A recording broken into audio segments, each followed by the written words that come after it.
ربنا يكبر بخاطرك. ربنا يكبر بخاطرك جملة مكونة من 3 كلمات، بس معناها كبير جدًا. يعني إيه ربنا يكبر بخاطرك؟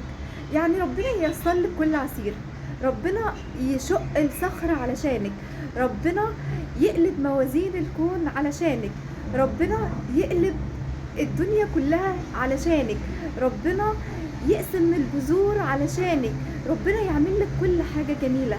كلمة ربنا يكبر بخاطرك أو دعوة ربنا يكبر بخاطرك دي مش هينة أبدًا، مش سهلة أبدًا.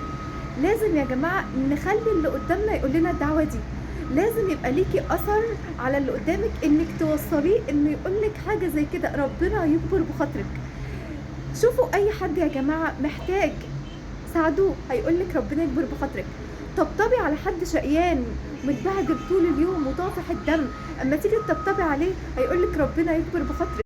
ولقيتِ حد بيقرأ قرآن بصوت حلو وأنتِ راكبة الميكروباص أو راكبة العربية أو راكبة أي مواصلات، ولقيتِ حد بيرتل القرآن بصوت كويس، قولي له صوتك جميل جدًا، هيقول لِك ربنا يكبر بخاطرك. لو لقيتِ عامل نظافة في الشارع وعمّال بيشيل القمامة من الشارع أو بينضف الشارع وطبطبتِ عليه وقلتِ له ربنا يعينك ويقويك، هيقول لِك ربنا يكبر بخاطرك. لو أنتِ ماشية في الشتا بعربيتِك ولقيتِ حد ماشي مش قادر يمشي من الشتا أو واحدة عجوزة أو واحد غلبان وقلتِ له تعالَ أوصّلك في طريقي، أنت رايح فين؟ هيقول لِك ربنا يكبر بخاطرك. لو لقيتِ حد بيدمّع أو بيبكي وقلتِ له مالك فيك إيه؟ واشتكى لِك وفضفض لِك وبعدين قال لِك أنا ارتحت جدًا، جدًا، جدًا لمّا اتكلمت معاكِ، ربنا يكبر بخاطرك. هتلاقوا ربنا يكبر بخاطرك كتير بتتبع الأعمال الجميلة اللي إحنا بنعملها.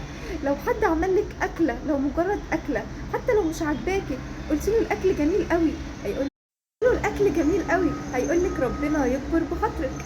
لو اتعزمتِ عند حد ودخلتِ قلتِ ما شاء الله البيت جميل وذوقك حلو أوي وذوقك روعة ما شاء الله، حتى لو البيت مش كويس، حتى لو الذوق مش عاجبِك، هيقول لِك ربنا يكبر بخاطرك. جميلة كلمة ربنا يكبر بخاطرك. بجد إحنا كلنا مين فينا مش محتاج ربنا يكبر بخاطره؟ مين فينا مش محتاج ربنا يطبطب على قلبه ويقول له اطمن أنا معاك؟ مين فينا مش محتاج ربنا يتولاه؟ عارفين يعني إيه ربنا يتولانا؟ يعني ربنا يكبر بخاطرنا كلنا ويتولانا وييسر لنا كل عسير ويوقف لنا كل حاجة كويسة. دايما يا جماعة اعملوا حاجات جميلة تخلي اللي قدامك يقولك ربنا يكبر بخاطرك. جملة من 3 كلمات بس هتفرق كتير قوي في حياتنا. ربنا يكبر بخاطركم كلكم ويكبر بخاطري ويكبر بخاطر كل من كان. ربنا يكبر بخاطركم.